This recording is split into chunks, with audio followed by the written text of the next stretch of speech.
Look at the exams later, you guys. So we started out.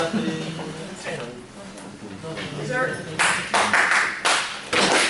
Okay, everybody ready? Okay, so pair up with someone and talk about how you got from the free body diagram to the shear diagram, and how did you get from the shear to the bending moment diagram. Okay.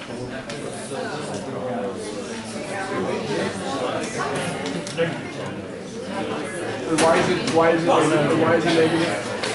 What? Then B stays the 1. How do I think my value? So what exactly is your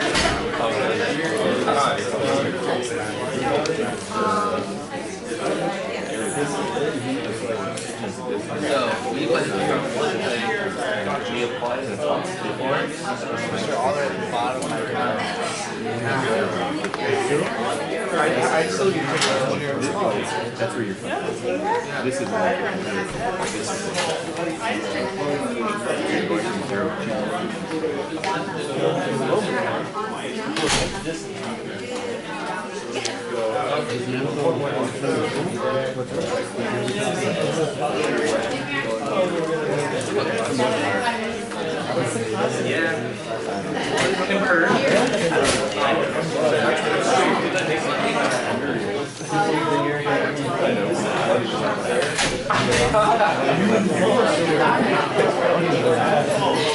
I saw that this morning as I was like writing my Okay.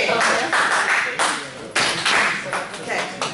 All right. So is everybody comfortable with this? So the idea is you start with a free body diagram, and what do these two forces here on the ends represent? I think. Okay, it could be roller, could be pin, but they represent the reactions of the supports. So on a beam, we always have reactions and supports, and the first thing we have to do is solve for those reactions. In these problems that we're going to work through, I already solved for the reactions of the supports, because I want you to concentrate on learning how to do shear and bending moment diagrams. So we have this beam. We look at where the loading is, and that is what determines where I'm drawing my lines.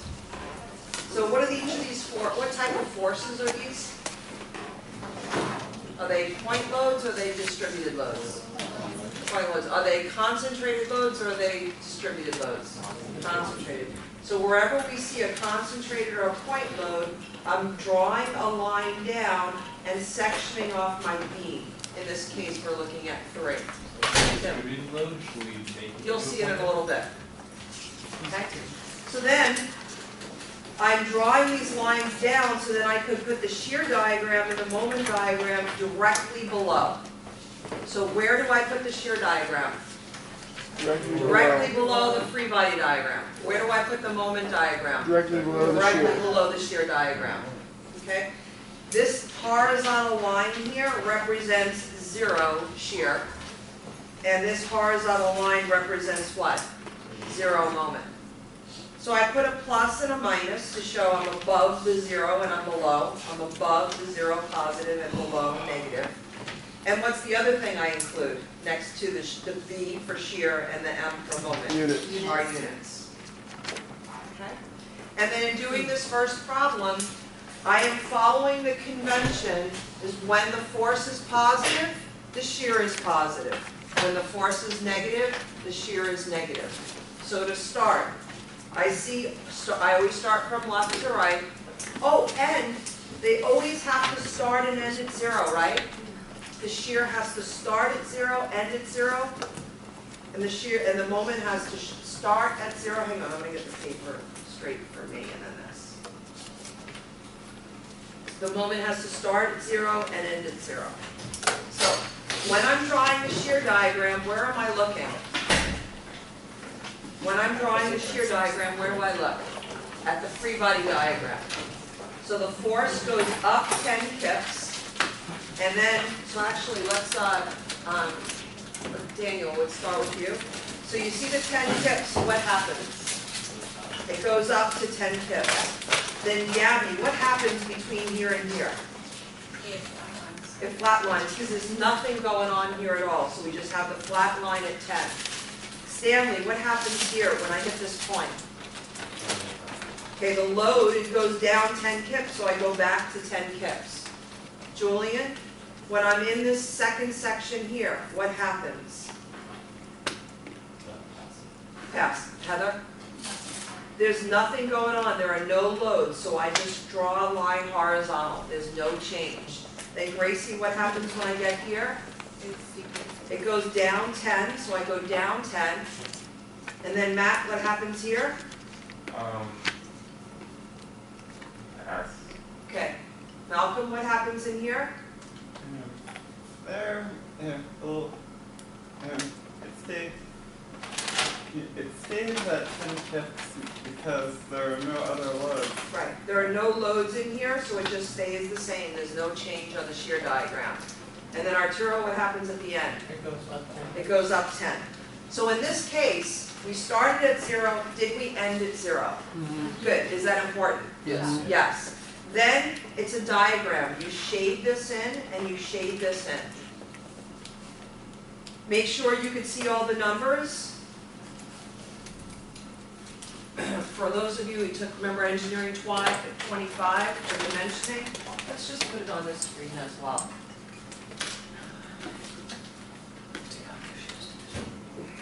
Do I need to put a 10 here? No, why not? It's already listed here. As long as I have it somewhere. And there are times that I get tests from people and they do not have the dimensions here. And I don't know what it went up to. You have to make sure. Same thing here, I have 10 here. Do I need a 10 here? No, I don't need to have it twice. You can have it twice, but just make sure that all the things are dimensioned. Okay, Danny had a question and Spencer. There was another 10 kip force pointing down right before the roller. Right before the roller, and there was a 10 going down. Yeah. So let's just say it's 1 foot off. If there was a 10 foot going down, then what would happen here? It would go to 20. It would go down to a negative 20. It would go down another 10. And then when I try to go up, I go up 10 and I find out that I'm not at 0. So what does that mean? You're not making There's some mistake somewhere, right? Because this is a statics problem. If I had a 10 going down, would this be in static equilibrium? There's 2 10s going up and 3 10s going down. It means I calculated my reactions and my supports incorrectly. So it has to close at 0. Spencer? As far as the numbering, is it okay if you just do the left side and you just do a full number line for the whole diagram? So Sure, you mean you want to go like this, 5, 15? yeah, well, Yeah. I mean, just as far as the numbers that you need, and then that way, instead of having your 10 on your third line in, that's for that one. If you just had it also on the side. Yeah, but then you would have to have a hidden line here that shows 10, Okay. right? So you can have just dimensioning done here, but it has to be clear that this is 10. Okay? Typically, you don't see that. Typically, you see the numbers on here. But I understand the reason for it. Charlie? In the area, are you gonna talk about that? Yeah, that's the next thing. So in order to figure out what our shear diagram was, we looked up at our load diagram. Because a shear force is a force, right? Does everybody agree? A shear force is a force, right? So it translates directly from one to the other. Now, in order to get the moment diagram, what diagram do I look at? I look up at the shear diagram. So I don't have to go looking up here anymore. I don't even need that anymore. I only need the shear diagram. And we looked at some math here. We know that the moment is really the area of the force. So do we have to start at 0 for the moment? And do we have to end at 0? Yeah. So Lolly, for section 1, and let me come down a little so you can still see that section 1, this is section 1 here.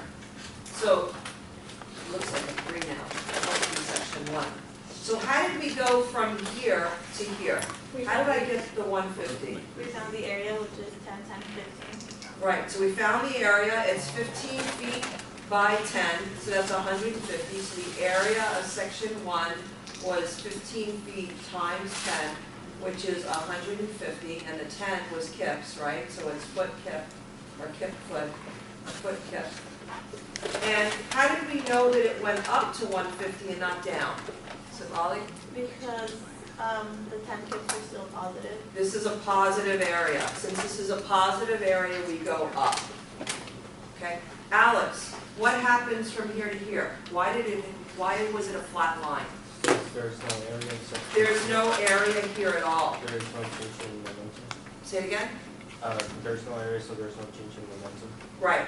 Since there's no area here, there's no change in the moment. Yeah. Okay? All right, and then Spencer, how did you figure out that it went from 150 down to 0? We have a negative area? We calculated the area and it was negative and it went down. And then you color it in.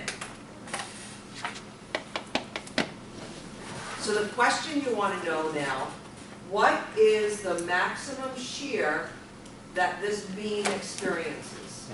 The beam experiences. So Brandon, what's the maximum shear that it experiences? The 10 kips. 10 kips.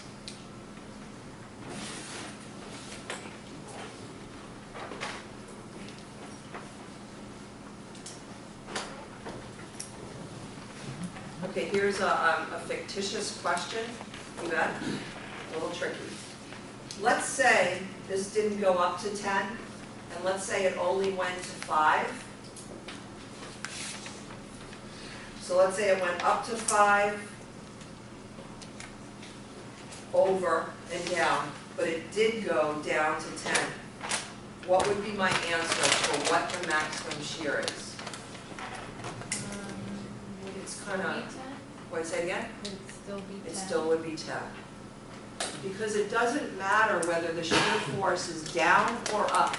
Coming from math, we think that positives are bigger than negatives. But those of you who took surveying, remember if we were a foot off, a foot over, or a foot under, it didn't matter. We were off by a foot. Positive and negative didn't matter. That's the same thing here. Whether it's a shear force going down or up, what this beam is experiencing is a maximum shear of 10. Did everybody get that? Right? Maximum shear could be a negative value. Okay. When we say, Yes. You don't say negative, you just say 10. You can say negative if you want, I'm not going to take off. It just, what does the negative mean? It just means it's a different direction. It's maybe up instead of down, or down instead of up. I would just say maximum 10 here. And then what about the maximum moment? So Matt P, what is the maximum moment that the beam experiences? I want to say 150 150 foot kips. foot kip. Again, if the value is larger down below, that would be, because what, I mean, look at your hand, right? It could do bending. It could be bending like this, or it could be bending like this. It doesn't matter if the beam is experiencing bending like this or bending like that. Doesn't matter if it's positive or negative. The point is that is the maximum moment it's experiencing.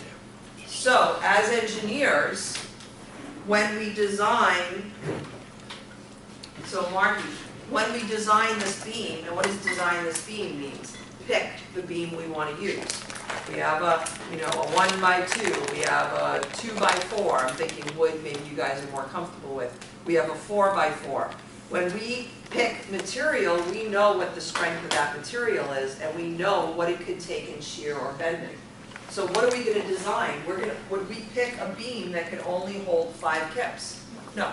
We have to pick a beam that's going to hold more than 10 kips and more than 150 for moment foot kips. Now, just to go a little bit off of surveying, off of statics and talk about in engineering. In engineering design, we always have a factor of safety.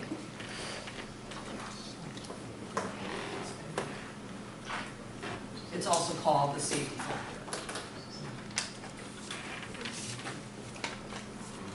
Is there an E in safety factor? I think so. It doesn't look right. So what does this mean? When we try to determine how we calculate factor of safety, let's say I had a factor of safety of 2. If the factor of safety of 2 was for shear, what would I design it for? Tim, 300-foot kids. for shear, Oh. 20 kids. 20 kips. Because the factor of safety is what you design something at versus what it's going to experience. Okay, so if it experiences 10 kips, and we have a factor of safety of 2, we're going to design it at 20 kips, which means we're going to choose a member, a beam that could withstand 20 kips. Why do we have factors of safety? A number of reasons. Give me some. Anyone want to say one? Why do we have a factor of safety? Let's say you're designing a play structure for children, Okay. and your swing set can take 20 kips of shear. Okay. So It's going to be a long one. Okay, and we okay. have some dad get on the swing set. Right? Or we have 3 kids. Because Tycho knows that dads like to use a swing set when their kids are taking a nap. Okay, so Danny's example is that you design it for something, but there may be somebody else might use it for another purpose, right? So I think I've used this table as an example. Reasonably, what should this table be designed to do? What should it hold? Pencils, papers, laptop, computers, right? But I bet, I don't want to try it, but I bet 10 of us could stand on here and it's still fine, which means it has a huge factor of safety. Now, one thing is that there are computers in here, and you know about the computers underneath here, so they're going to definitely make them sturdier, right? But that's what, when you hear the term over-designed, and when something is over-designed, is it more costly? Yes. Yeah. If I design it for 10 kips versus 20 kips, it's going to be more material, it's going to be more costly. Cheaper than a And, okay, so one reason to over-design something is, well, it's all for safety, right? Factor of safety, right? But it might be loaded in a way that you didn't expect. Can you think of another one, Angelina? Not as good as Danny's. Not with the story. Can anybody think of another reason? Julian? To deal with any unexpected flaws in the materials. Yes. All materials are heterogeneous. You know about that, right? Who took materials? Like half of you took materials. We assume that a material is homogeneous. But materials aren't homogeneous. There could be some flaws in it, right? So that's to account. So if you have a factor of safety and you're picking a beam or a member that can hold higher load, then if you had picked that 10 kip one and there was some problem in there, some flaw, it might actually fail at 2 kips. So you put a factor of safety in for a non-homogeneous material. So 1 is unexpected use, 2 is non-homogeneous material, and let me just say the third. If you're doing design where you don't completely know what you're designing for instance, there are a number of you who want to go into geotechnical engineering, and that's what I was in. You never completely know what the soil is under every single part of what you design, right? So you have to over-design for that. I mean, the only way to find out, if you have a job site and somebody wants to put a building in, you're going to go down and take some borings, which is soil samples all the way down to 25 feet, but you're only going to do it in a couple of spots depending on how the building is. You don't want to dig up all that soil, right, to really determine what was down there. So you're taking a guess. There could be maybe an old river ran through an area and it's actually some loose material, loose fill. So there's unexpected things, which is similar to Danny's, but it's an unknown that we don't know. Okay, you went a little bit off on that, but that's the fun part, right? To talk about the real world stuff. If now you're a failure analysis person, if this beam failed in section 2, so Angelina, I'm going to come back to you. If it fails in section 2, how do you think it failed? Shear or bending? Bending. most probably bending, because shear, it experiences zero shear here, unless some dads got on something, you know, and they actually loaded this up the way we didn't expect, right? But looking at just this, if this was truly the loading pattern, if it failed in section 2, it failed due to bending. How about failing in 1 and 2, section 1 and 3? You really would have to figure it out, because you'd have to know, well, what kind of bending did it experience, what kind of loading did it experience, because it does have some shear and some bending moment. Okay? So that's what the purpose of this is, you know? Up till now, and before this in statics, we were just analyzing, well, you know, what kind of reactions would be at a pin, right? Just the connections, and now we're really looking at internal forces inside the whole structure that we're designing. Okay.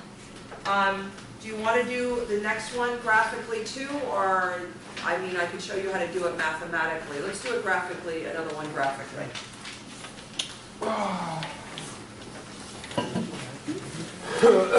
Okay, so first thing we have to do is find the reactions at the supports, and these were the reactions at the supports.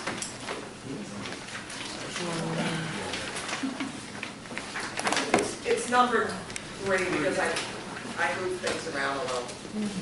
So these are the 2 reactions at supports. So ordinarily you have to find the reactions at supports, right? Right, everyone? You first have to solve for the reactions at the supports. Then what did I do? Do you like the way I divided it up? I divided it again into 3 sections. 1, 2, 3, based on the loading. And somebody had asked about how do we divide it up with a distributed load, and now you see. Then we draw a horizontal line at the shear and a horizontal line at the moment. I put 0 here, 0, and I put plus above both and negative below.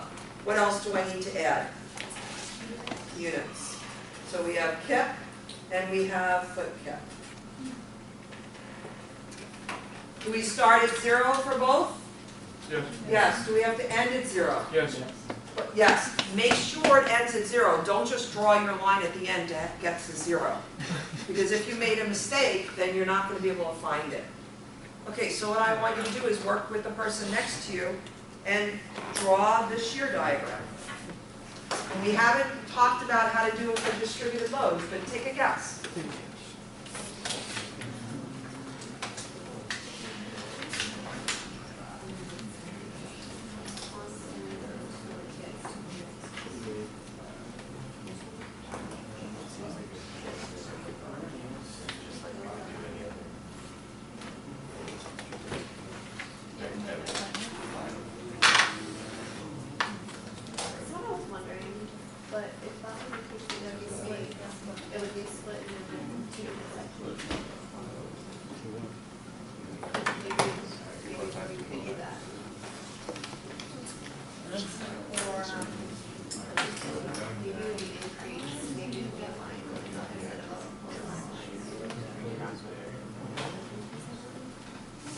Tim?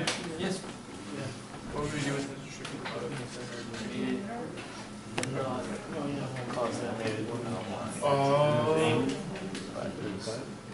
yeah, what about, how do you account for the 2.5 at variance? Always start here, right? You already know. So it goes from up to 2.1. That's easy. No. From here to here, It you're goes correct, it goes a straight We're line, right? up to 2 right now. But it's a point load, it gives you a vertical drop. Yeah? Oh, yeah, 2.5. Never mind, 2.5. But look at the end. So from, so this is horizontal, right? This doesn't really look horizontal, but I'm gonna start.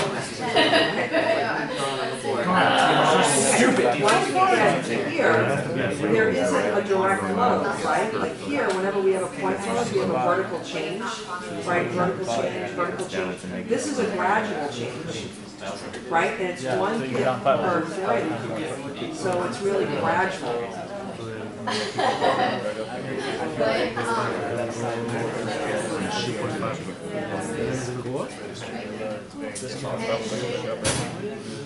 Or no, how much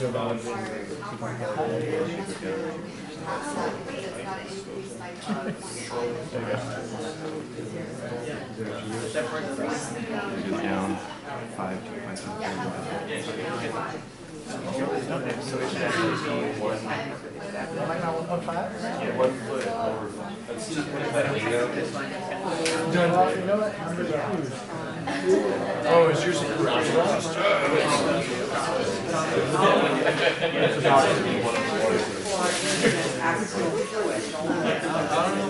Yeah, hard foot. What about your side? Diagonal. Did he just say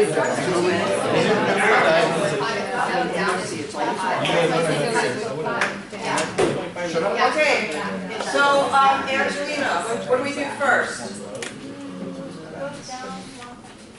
Go down 1.25. Kenzie, next, what do I do? Flat line. I don't know if flat line's good, that sounds so horrible.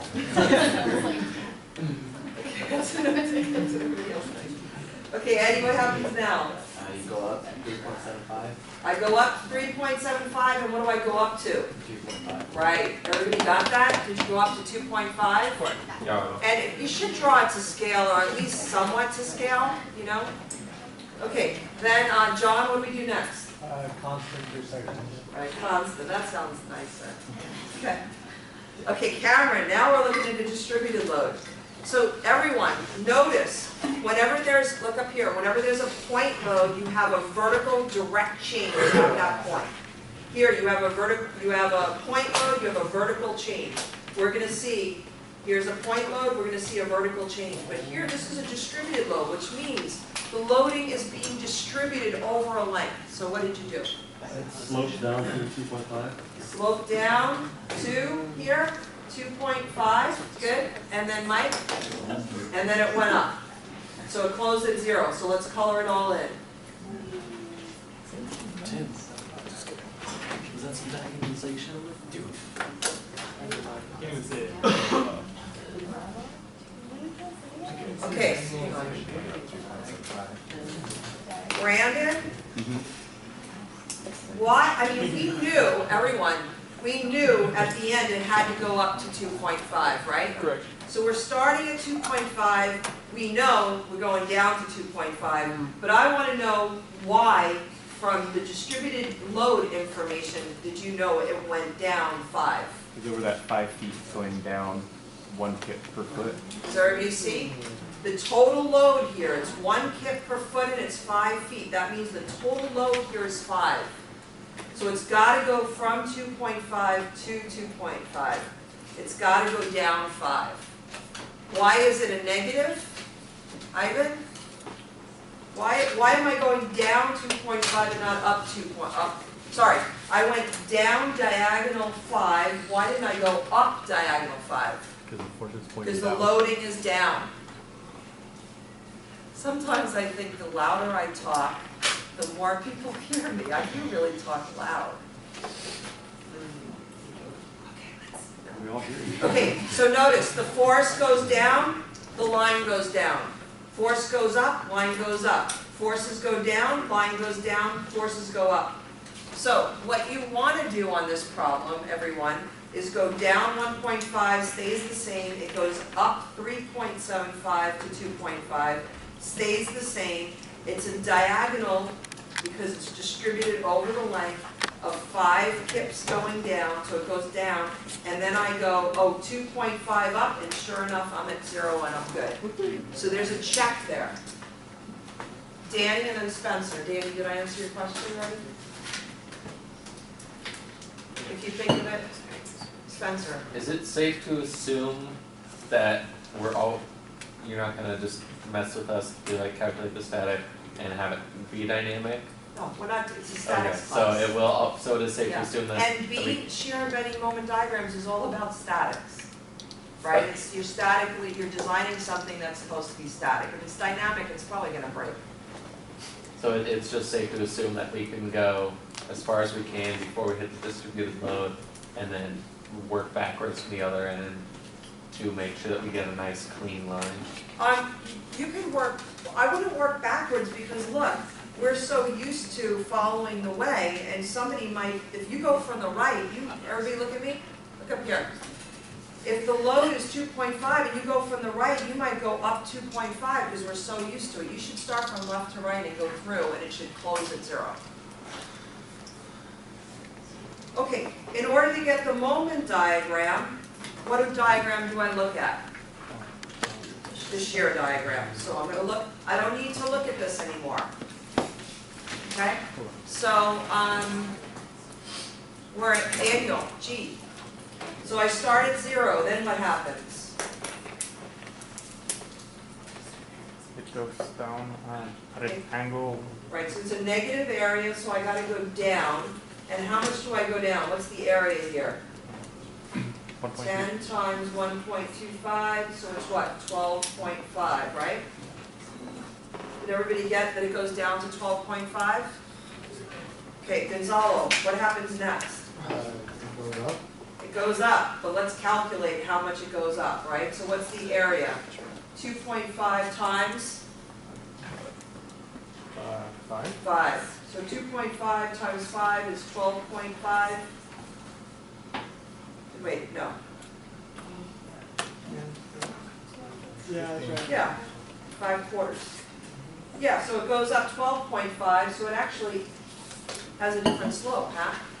I'm going to call this in. So make sure that your people on your both side are comfortable with these two sections, 1 and 2.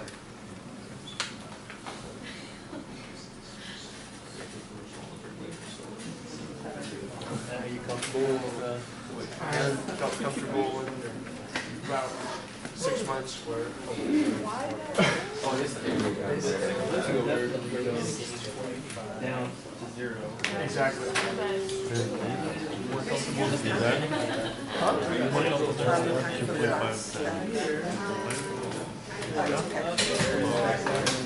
Well, 1/2 is just part of my life now.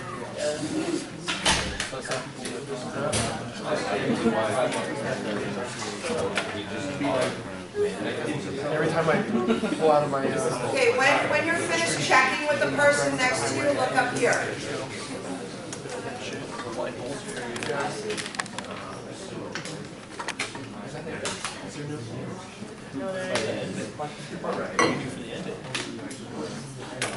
You changed it, Tim.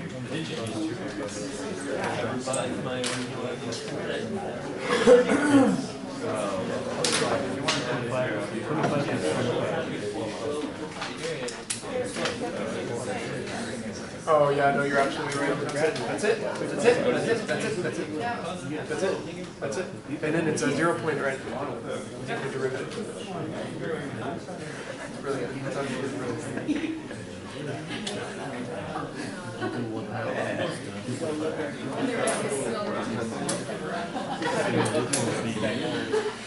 Okay.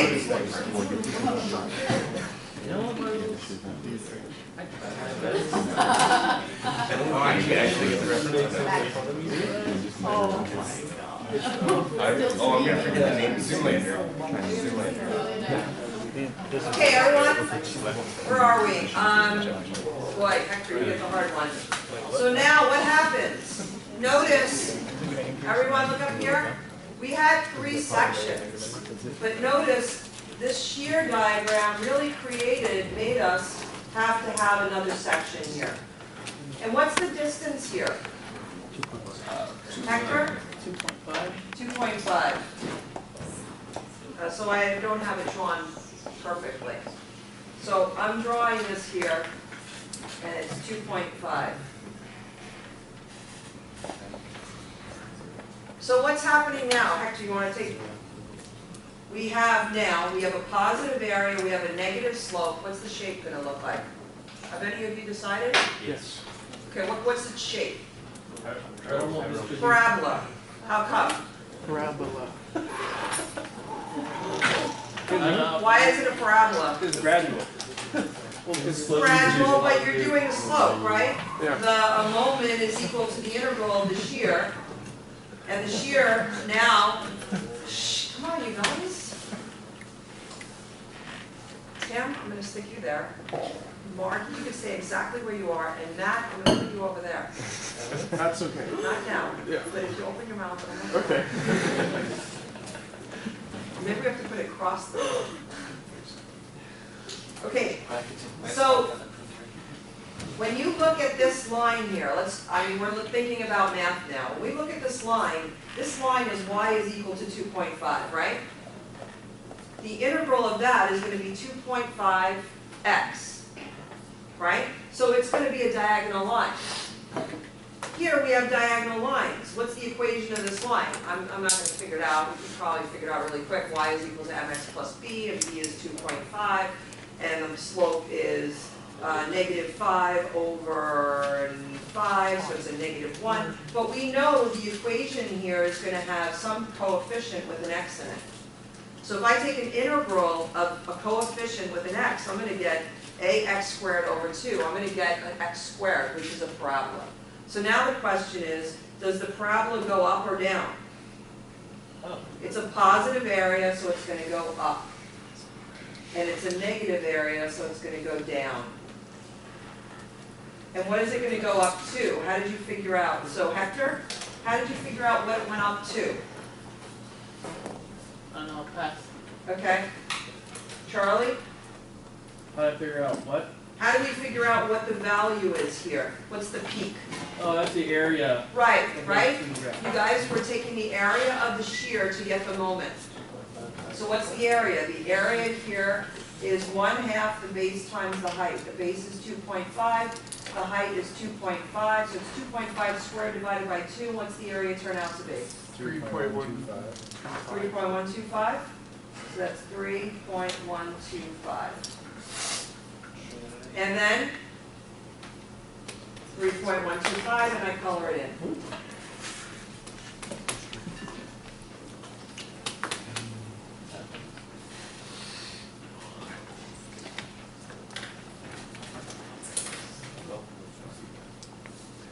Okay, Dan, we're coming back down to you. So Dan, what's the maximum shear on this beam? 2.5 pips. Gabby, what's the maximum moment on this beam? 12.5. But you know why you did that? Because I drew it horribly. Not to scale. Right? NTS, not to scale. Doesn't it look like this is almost bigger than that? I mean, it's terrible. If this is 12.5, I really should have done this. Right? Come on, let's get real then, huh? 3.125. Draw it somewhat to scale.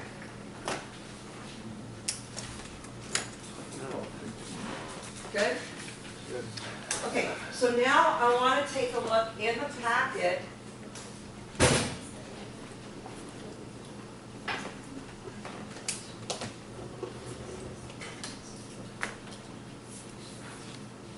Actually, before we do this, we're going to do something. Okay, those of you who have the packet, turn to page 29. So I made a cheat sheet.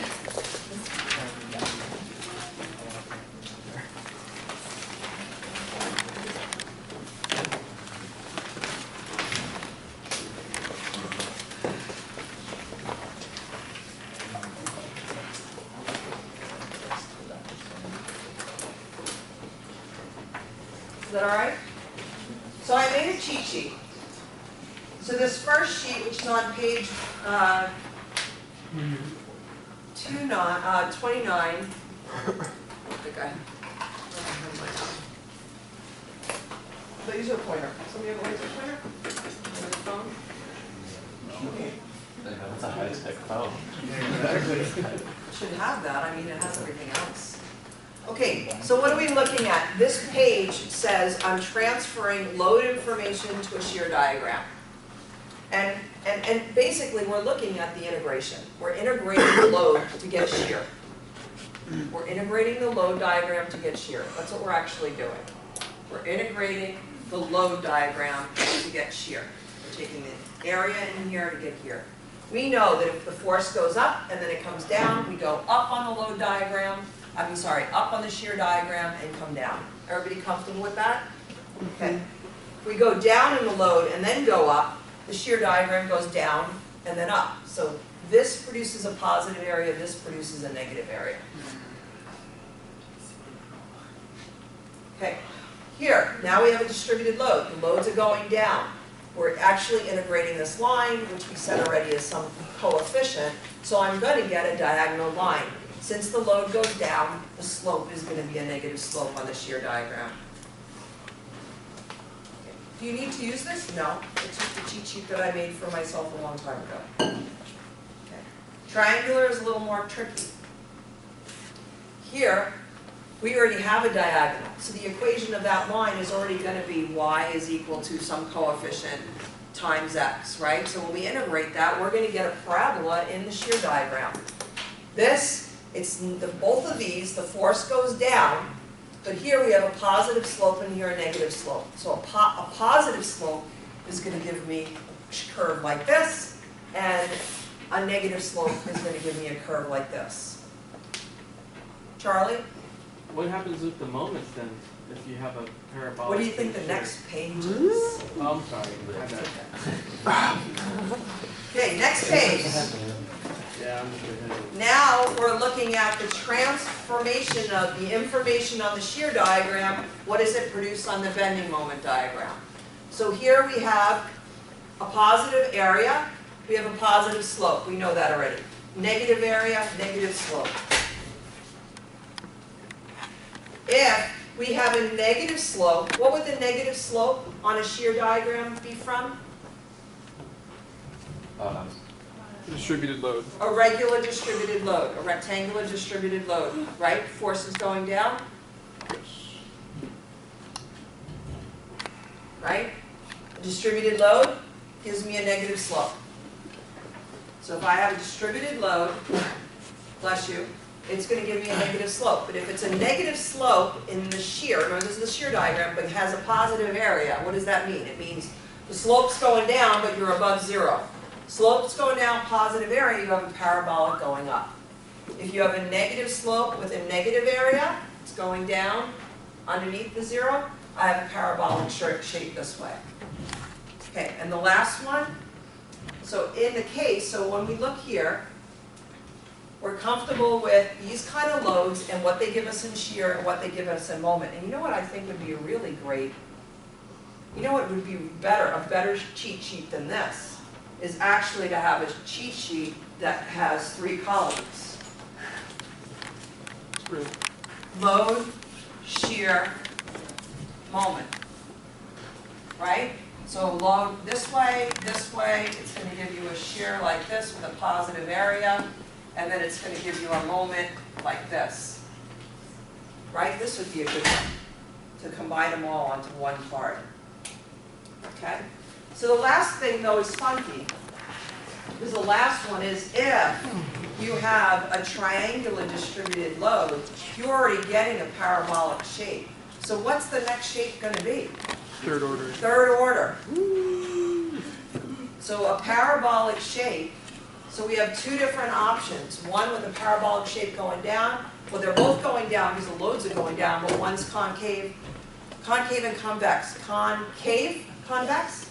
Convex, I can't remember. Which one's which? Cave looks like a cave. Cave looks like a cave. Yes. That one? It depends where you are, if you're in the cave or outside the cave. Which one holds water? Concave. Concave holds water? Yeah. Okay, so this is concave. Yeah. Because an outside of a, well, okay, whatever. So triangular, okay, so concave, no, concave. Yes. How do you remember that? Cave. Cave. If something caves in. Something caves in. Okay.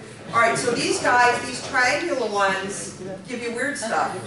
Well, weird stuff to me, because I've been out of math for a while. So if you have a second or a third order, you're getting, sorry, a second order this way, concave or convex, you're going to get a third order. Okay? You might have a triangular load on the homework, but you won't have one on an exam. Okay, so the next thing I wanted to show you in the packet, which starts on page 31, is this I mean, all of you are civils are going to see this, and those of you who are mechanicals or aeros won't get this book, but this information is in another book that you're going to be getting in your junior year. And what I'm showing here and I showed it really quickly the other day, is I'm showing you different types of loading and what you get in shear and what you get in moment. And the key is, in engineering design, is not what the whole shear diagram looks like or the whole moment diagram is, but what the maximum is. So it's telling you what the maximum, well, it's actually telling you, no, I'm sorry. It's only telling you what the maximum moment is. It's showing you what the shear is at any point along the distance. So if L is 10 and for X of 1, you can calculate what the shear is. And it's pretty cool to have. It's handy because, you know, some of them, these are not complicated. This one's not complicated. But some of them could get pretty complicated, and it's nice to have these standards. So I would hold on to this. Okay, so I would print this out and put it in your notebook for statics to have when you move on. Okay, so let's go to another one.